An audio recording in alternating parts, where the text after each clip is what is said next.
Hello and welcome back to Simon's Rants. I'm Simon, and today we'll be counting down the top 10 best movies of 2018.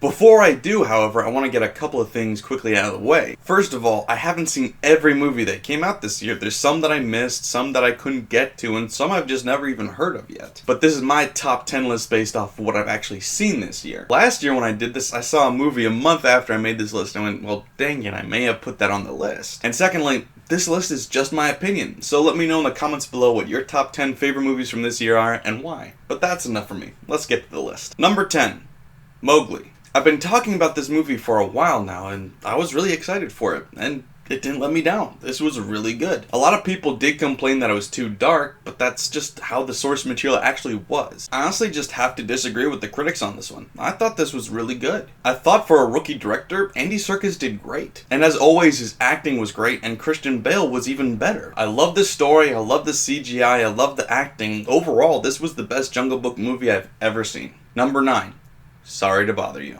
In case you haven't heard of this movie yet, it's essentially 2018's version of Get Out. It wasn't quite as good as Get Out, but for that, it might have been even more entertaining. I can't say too much about it because it's really an intricate plot, but I haven't been able to get this movie out of my head since I saw it. And if you've seen it, you understand why. It's such a unique and interesting story, you can't get it out of your head. Even the parts you wish you could. Number 8.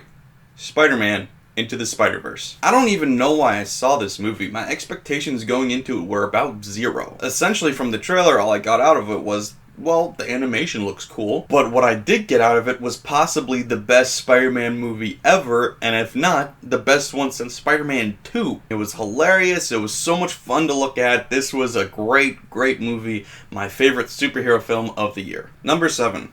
Christopher Robin. In 2018, I did 2 film-related things for the first time. I walked out on my first movie, and I went to my first opening night. This was my first opening night, and I do not regret it at all. I went back and I saw it again. For anybody who grew up watching Winnie the Pooh, this is one of the most amazing nostalgia trips you could ever go on. And yeah, it was pretty cheesy, and there was plenty of cliches, and the acting was meh. But I adored this movie, and I could not for the life of me leave it off this list. It was just that much fun. Number 6. Isle of Dogs. My critique of this movie could honestly just be it's Wes Anderson being Wes Anderson-y. It's quick, it's witty, it's clever, it's everything you're used to seeing from him. If you're a big fan of Wes Anderson, you're gonna love this film. And if you've never seen anything by him before, well, I think this would be a pretty good segue into the rest of his work. Number 5.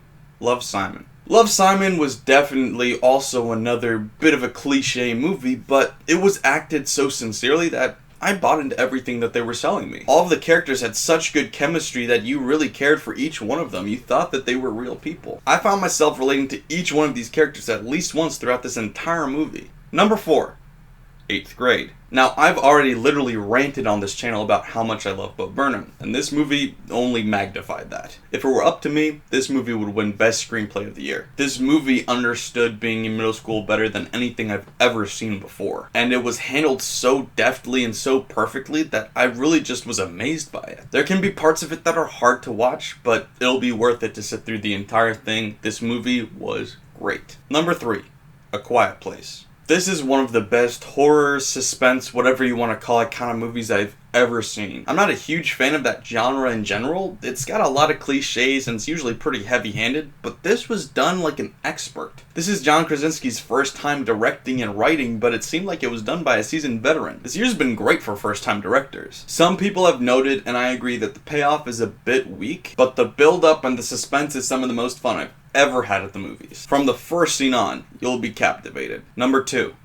Hostels. Between this, Vice, and Mowgli, Christian Bale had one of the best years in acting ever. A lot of people didn't hear about this movie. It was released in January for some reason, which is where most movies go to die. But this movie was amazing, and I have no idea why they didn't release it in the summer or at Christmas or something. This was a great movie. This honestly reminded me of The Revenant in a lot of ways. It was long, it was dramatic, it was artistic, and it was hard to sit through some of the things that you were saying. But ultimately, these filmmakers were able to handle the subject matter, as tough as it may be, expertly. And it didn't hurt that they had an amazing cast that overperformed in every area. Not a lot of people have heard about this movie, but I've been talking about it non-stop since I've seen it. Number 1.